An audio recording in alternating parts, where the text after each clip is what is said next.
Hey, Wondering Jews listeners, it's Yael Steiner, host of Jewish History Nerds, with my friend and colleague, Jonathan Schwab. We are so excited to announce that new episodes of Jewish History Nerds are coming soon. Every week, we nerd out on a fascinating topic from Jewish history. We're not historians, but we are fired up about learning. In the podcast, we share our passion for Jewish history with each other and with you. This season, we're focusing on objects and symbols, all with amazing stories and meanings. So join us for new episodes every Thursday. I promise you'll learn something new. Whoever said history was boring clearly never heard these stories. Subscribe to Jewish History Nerds wherever you get your podcasts, and check out Unpacked.media. So what I want to now figure out is halacha critical to the Jewish experience? Meaning, do we think that living a life of halacha, living a life of Jewish law, is critical to Jewish continuity? Hey everyone, welcome to Wondering Jews with Mijal and Noam. I'm Mijal. And I'm Noam, and this podcast is our way of trying to unpack those big questions being asked by Jewish people and about the Jewish people.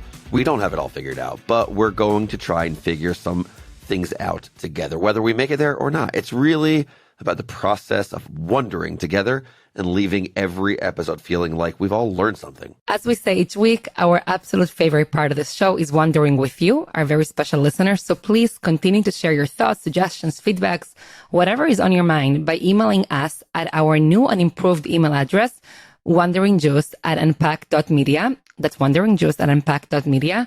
Noam, so I've missed having you here the last two episodes. Yeah, I know. I've missed you too, Michal. I didn't say I missed you. I know you didn't say that, but in my head, that's how I translated it. Okay, can I just tell you, I just felt like this weird pressure, like, to be funny. I don't think I was funny, but I felt like, okay, Noam's not here. I like it. I'm the funny guy. You're a lot of wonderful things, and you're also funny. I didn't know this. But here, Michal, the truth is, when you're funny, you're actually very funny. I appreciate it. Thank you. You do. You have good bits. Thank you. And you don't see them coming, and then it's like zing, like boom. And then because of the accent, you're like wondering, is she being serious or not? That's my secret weapon. Oh, that's a good move. It's good to be disarming. I think it's good. Or intentionally awkward. See, that's funny. That's funny. How I introduce couples to each other in shows and stuff. I'm like, let me be awkward. I'll put you guys together. Let me be awkward. I'm going to introduce you. You're going to stand next to each other and talk, and now I'm going to leave. Right. Make fun of me, and I'll walk away. Exactly. Okay, so we should have an episode on matchmaking, but today we are continuing our theme of the month, which was about faith. Yeah. So I had a conversation with Tanya about post-Holocaust theology and faith through the lens of Purim. Then I had a conversation with Sarah Horwitz, which spoke about faith and modernity and counterculturalism. What are we talking about today? Those are two incredible people. So grateful they came on Wondering Jews.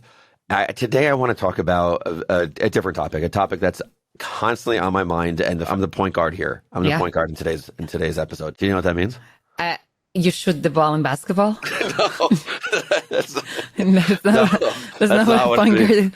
But this wasn't on purpose. I actually don't know what a point guard is. No, the point guard's the guy or the gal dribbling the ball up the court. And their job is like to pass it or to make something happen. They could shoot also. No, You're going to shoot the ball a lot today. Okay, we'll leave it at that. Here's the topic. The topic is Jewish law and its relationship to faith. And here's what I mean. The question is, for many Jewish people, halacha, which is the term people use for Jewish law, it's the bedrock of religious life. As a matter of fact, there have been great scholars who have even made the argument that it is actually simply halacha, or the willingness to follow halacha, that distinguishes Judaism, or rabbinic Judaism, as people would call it in the first and second centuries, in third centuries, from Christianity. It is the willingness to follow halacha as opposed to Christianity, which separated itself from halacha in the first few centuries. Something about halacha is essential for a meaningful religious connection to Judaism, to Jewish faith. And my question to you is there room for faith and spirituality outside of the framework of halacha? So I want to start by framing it that way. I mean, yeah, I think I have a lot of friends and students, and myself included, can feel a connection to something transcendent in a way that is not related to Jewish law. It could be being with a group and singing together. It could be going on a meditation retreat and really connecting to a practice that gets you closer to who you think you are. For me, walking the streets of Jerusalem is a spiritual experience, and I don't necessarily see that as, fulfilling Jewish law. Although arguably that could be, but that's not why I'm doing it. Right. So yeah, you would almost have to convince me of the opposite argument, that you need Jewish law for spirituality. Does that make sense? It definitely makes sense. What you're saying is that there's spirituality outside of Jewish law all the time in life. Do you pin spirituality against religiosity then? How do you think of those two terms together? Ooh, this is going to get annoyingly academic, because unfortunately I studied the category of religion.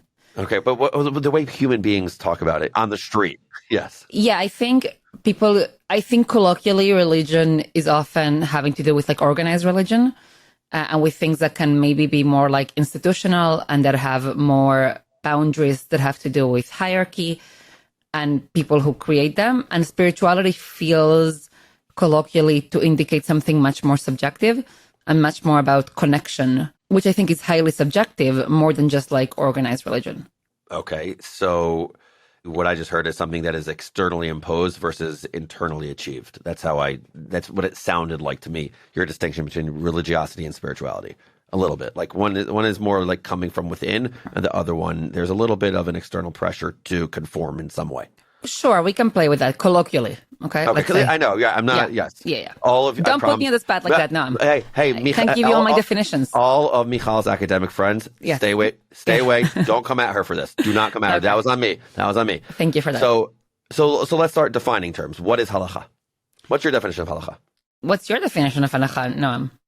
Walking with God. And you're saying that because the word halacha comes from the path or walking? It's walking with God, and I think it's been used in a different sort of way, but there's a different word in Hebrew which is the law, which is the din, dalid yud nun sofit, which is the law, the judgment. So there's classes that you could take called dinim, which is learning the laws, and then there's classes that you could take called halacha, which is, I believe, a little bit different than din, which is to figure out what it means to walk with God, or to walk with the system that you have, to evolve with it, to understand it. You're making a face at me. What's the face? Because sometimes I feel okay. Yeah, push me. I feel like you like taking concepts that have a certain mainstream way of using them. Yeah. And even though you might be okay with that, you want to give a more less used, unique way because you think it sounds better.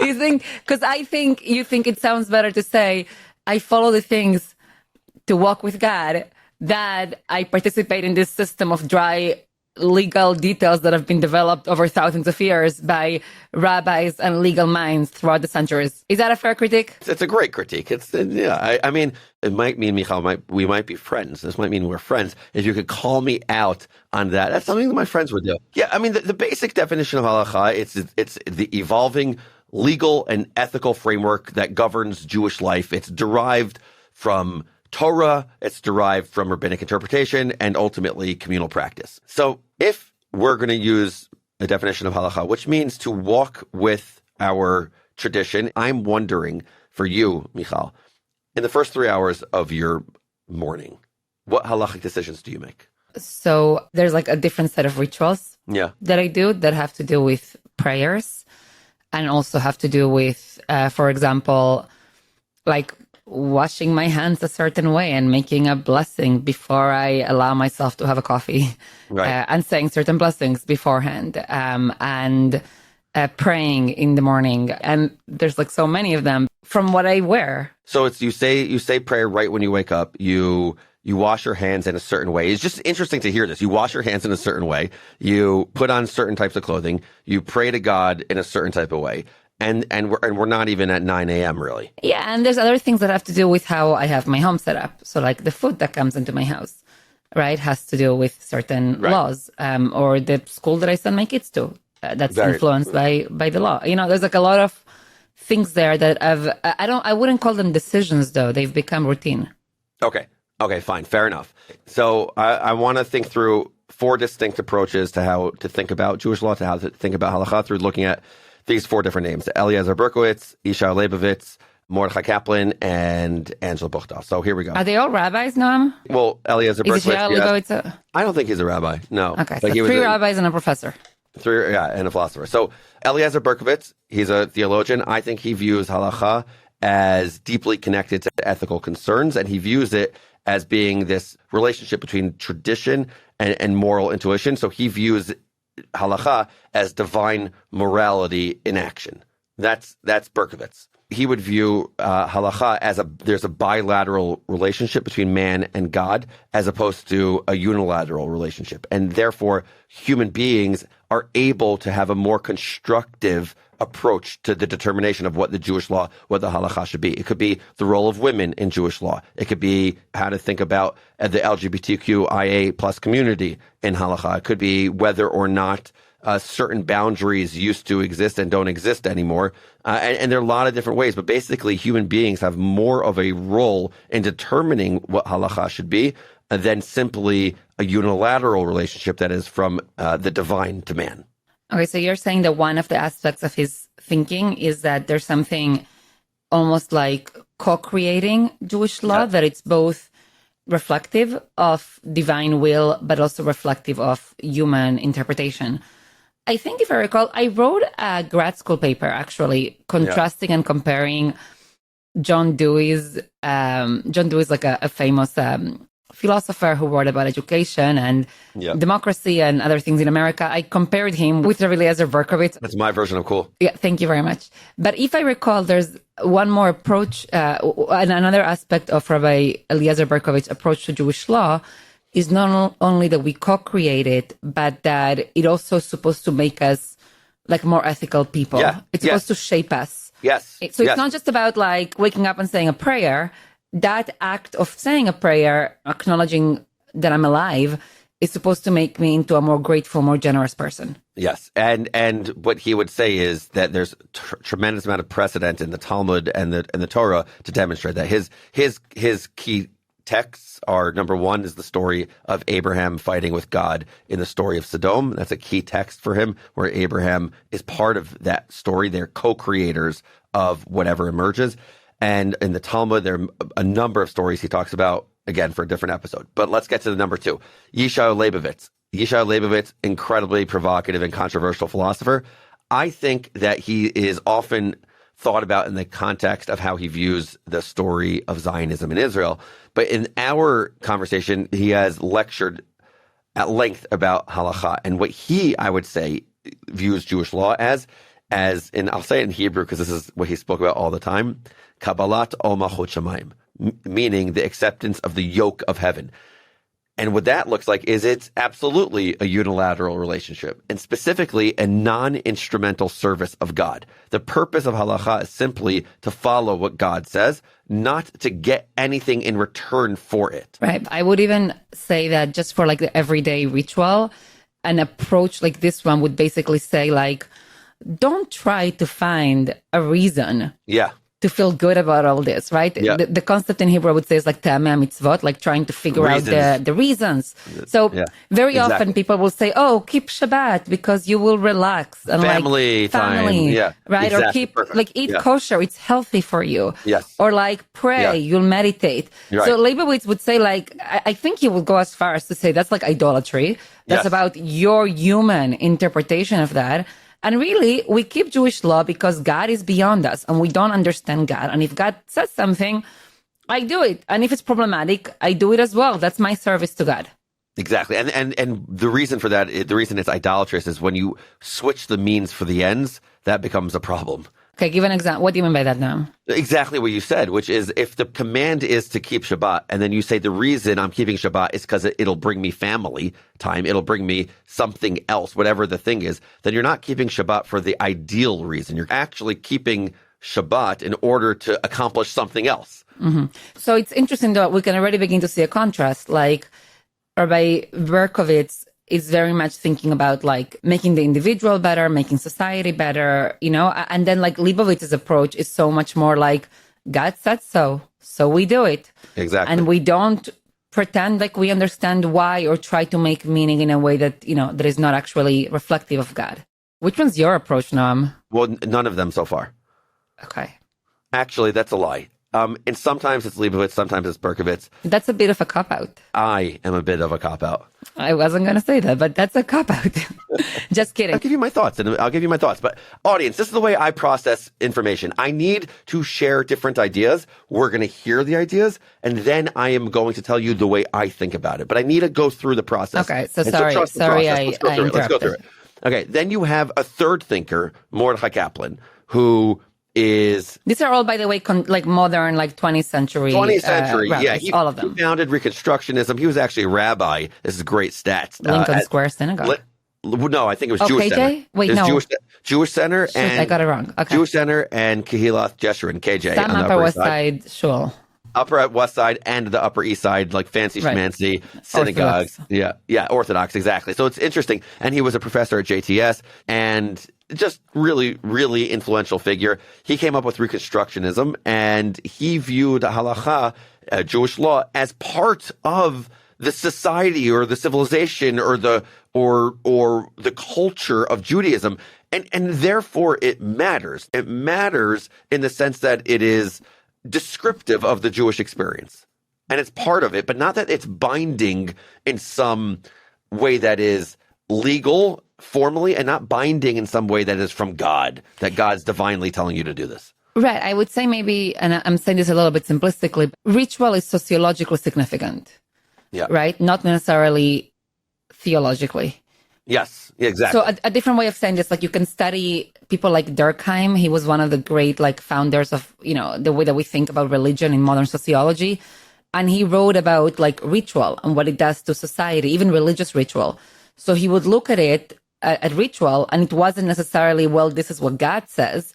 It was, this is what it does to a society. It keeps it together and cohesive if it has certain rites, and rituals as a civilization.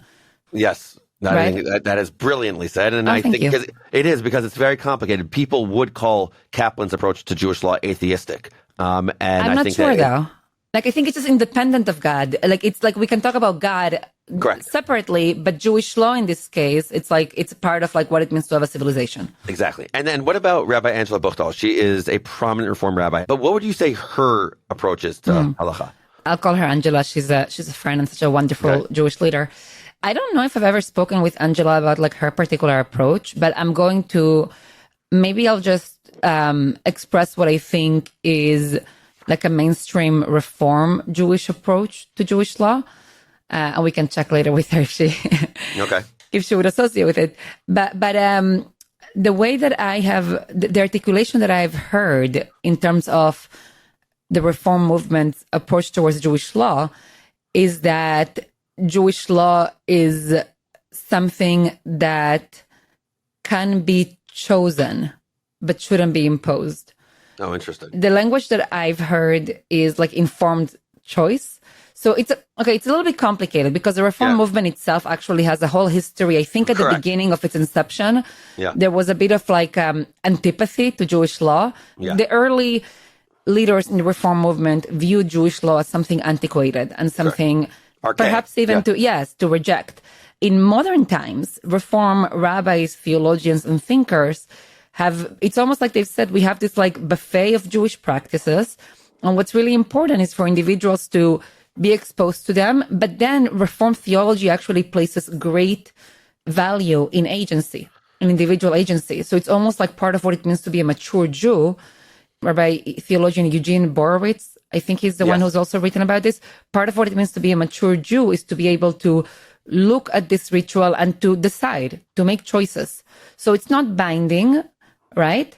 Okay, fine. So we have 4 different approaches, and I'm not trying to equate them, make them equivalent to each other. I just want to be descriptive right now. There's a concept of halacha, and there's a concept of how do you deal with or internalize or utilize halacha in your very life. So what I want to now figure out is halacha critical to the Jewish experience? Meaning, do we think that living a life of halacha, living a life of Jewish law is critical to Jewish continuity? Or is it okay if we kind of make it something that is cultural, something that is civilizational? And I'll tell you where I stand on that. Okay? So, because you asked me what my opinion is, and you're calling me a cop-out person, which I hear. Sorry about that. Because I do typically like to just show different perspectives. I want people to kind of like internalize them on their own. And I'm very conscientious about how presenters often like subtly tell people how to think about things, and I get nervous about that, or what to think about things. So that's my issue. I get nervous about that. But here's something that Rabbi Sachs said, and I'm going to butcher it because it's not said as nearly as eloquently as he. He says that culture is not binding, halacha is. And if there's going to be something that's going to make the Jewish life continue 50 years from now, 100 years from now, 200 years from now, it's a life of halacha. It's a life of saying, it is demanded of me to continue this. And that I feel that obligation. So I do think that I get nervous that a life in the United States of America, it's hard for me to see Jewish life strongly continuing in the United States of America 30 years from now, 50 years from now, without halacha at its core. Yeah. So I'm wondering, this is what the name of the podcast is what does a strongly held Jewish life look like 50 years from now in the United States of America? And what people thought about Orthodox Judaism in the early 20th century was that it would disappear in the United States of America, and somehow it has not disappeared. It's had some sort of resurgence. Whereas, and this is the distinction I'm making in Israel versus the United States of America. In Israel, I think there's a phenomenon that I cannot point to in some statistical sort of way, but you will find Orthodox Jews who move to Israel, and I'm using this as a metaphor, wearing a kippah, and then when they move to Israel, they take it off. Why? Because you don't need to externally come across as a halachic Jew, someone who follows halacha, because the culture in Israel is Jewish, because the food you eat is Jewish, because the calendar is Jewish, because your life is Jewish. And there were great Zionist thinkers who said, listen, the whole purpose of halacha was to keep us integrated together. But now that if there's a new world and a new way of thinking in the Jewish state, then the purpose of halacha is not to govern you, but the purpose of halacha is to influence you. And those are two very different ways to think about halacha. And I'm wondering if in Israel, that's easier to do because the culture, because the calendar, because the society, because the whole air around you is Jewish, versus in the United States of America and other parts of the world, it's not Jewish. It's not what it is. It's other wonderful things. But then in order to have your identity, in order to really be Jewish, you do halacha, right? You do Jewish things, which is following the first 3 hours of Michal's day. I don't think anyone should follow the first 3 hours of my day. Really? I think you're suggesting that halacha is almost like a exilic mechanism to kind of keep Jews Jewish.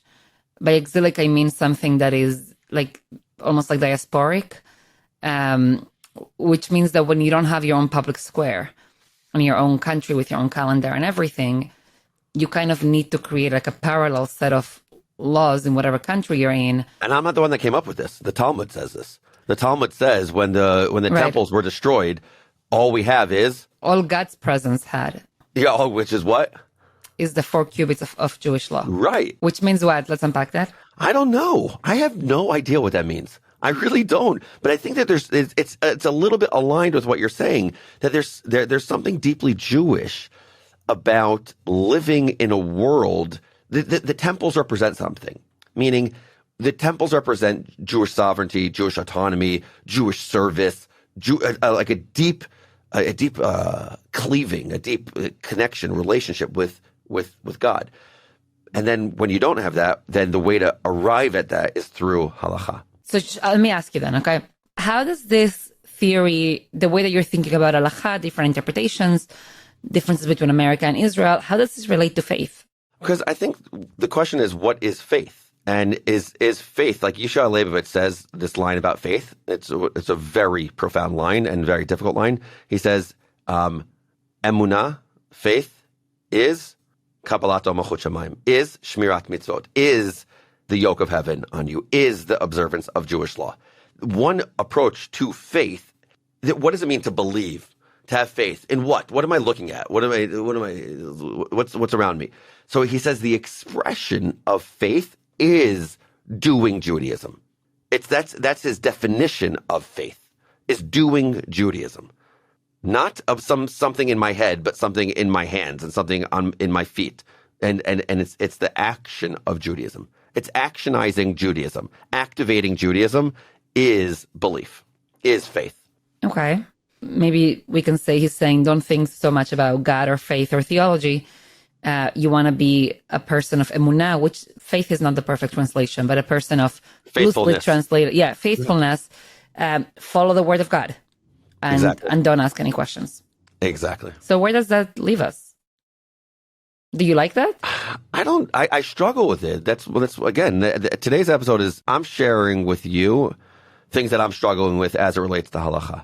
I run a Friday night service and you run a whole synagogue experience in general. I want people to connect to something. And I think what halacha does often is it gives you the framework to do that. But for some people it's limiting and you don't get to really express your faith, and you don't really get to express your faithfulness, your connection, your cleaving.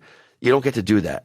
And so I struggle with figuring out when to live that Leibovitz approach, which is, listen, the reality is that it's time to say mincha, it's time to say the afternoon service, whether you get something out of it or not. And there's something liberating about that. There's something deeply liberating about that. And then on the other hand, if I want people to just connect to God, and it's at this point in time in the prayer service, it's not this prayer, it's another prayer, still say that prayer that'll bring you to God right now, right? Or if it's like, you're supposed to say every single line, don't say every single line. And just say a few sentences, a few lines that speak to you, and close your eyes. And that's okay too. Or sing or hum, and that's okay too. But you're not fulfilling every line that you're technically supposed to say. So it's this relationship to halacha that's both having halacha influence me and also having halacha at certain points in time governing me. Okay, interesting. I think of spirituality, Jewish spirituality, and then Jewish law almost as two different languages that we have that I think are good to learn, and to use. And sometimes they can harmonize, with each other. And sometimes they have to be separate from each other. But I don't feel, it's interesting. I don't feel bad about that. I don't feel bad about the fact that sometimes Jewish law will feel disconnected from spirituality. Do you get what I'm saying? I totally get what you're saying. I'm just wondering when do those collide and when do they stay separate from each other? Well, it's a very personal question, right? There's plenty of ritual that I feel super connected to. And when I do it, there's something very powerful happening. And there's also some ritual that I feel pretty apathetic about. And there's some ritual that I really can't stand, if I'm being honest here. I think that's okay. That's a healthy, this is, it's my people's code of laws. It's developed over centuries. There's a lot of divine will that I will never understand, and also a lot of legal code that developed in different ways for different reasons. And it's interesting. I think what I hear from you is that you're thinking a lot about the disconnect, and I'm kind of okay with it. Right. You're comfortable with it, and I'm trying to figure out my place in it. And I think I think at different points in time, the reason my cop-out answer from before is because I could go through different years of my life where I've been much more thinking through the prism of Rabbi Eliezer Berkovitz, or much more through the prism of Yishai Leibovitz, or much more through the prism of Rabbi Jonathan Sachs or Mordechai Kaplan even. Because each of them, no matter what, they still want to make sure that halacha, in whatever form, is part of your life. And I've been blessed in many ways to have halacha as part of my life. And I've seen my own religious sense of self change over time. It could change by the day, it could change by the month. But no matter what, having that in my life has allowed me to have a very close relationship with God. Right. Noam, what are your big takeaways from this? My big takeaways? I think it's really important for people for me to when you hear a term, this is true for so many terms like Zionism or faith or faithfulness or halacha, to know that these terms, when people hear these terms, they hear something that is different from the other person. And that's like a really interesting thing when you think about language and communication, that the same word could mean something very different to different people. And therefore their reaction to it could be very different. And that's why I like personally going through the exercise of thinking of how each of these great theologians and rabbis view the term halacha. What about you? Yeah, I think it's really interesting to think through, like you said, concepts that we use often and the way that they mean different things. And I think I'm finding it interesting just now to hear from you the gap between feeling spiritually connected and between just following a practice that we're obligated towards, and what this gap says about our Jewish lives. I think that's a big question there. Yep. So I guess we'll end with these questions, and we'll continue with our last episode on faith next week. Awesome. Okay, Noam, I'll see you soon. Wandering Jews with Mijal and Noam is a production of Unpacked, a division of OpenDor Media. Subscribe to Wandering Jews wherever you're listening to this pod, and follow Unpacked at all the social media places. Just look for @JewishUnpacked. Email us at our new and improved email address, wanderingjews@unpacked.media. That's wanderingjews@unpacked.media. This episode was hosted by me, Michal Biton. And me, Noam Weissman. Hona Dodge is our researcher, Rob Pera is our audio editor, and we are produced by Rivka Stern. Hey everyone, it's Michal. I want to tell you about a new podcast that I think you'll really enjoy. So far, so good. Comes from journalist Kate Mishkin, and it's about her journey to uncover her Jewish identity by asking life's biggest questions. She doesn't hold back on questions like, what happens after we die? And how do we forgive? All with a Jewish lens. In the second episode, she goes deep into God and prayer and includes perspectives that will inspire both the most ardent believer and the biggest skeptic. You can listen by searching So Far So Good right here on your podcast app.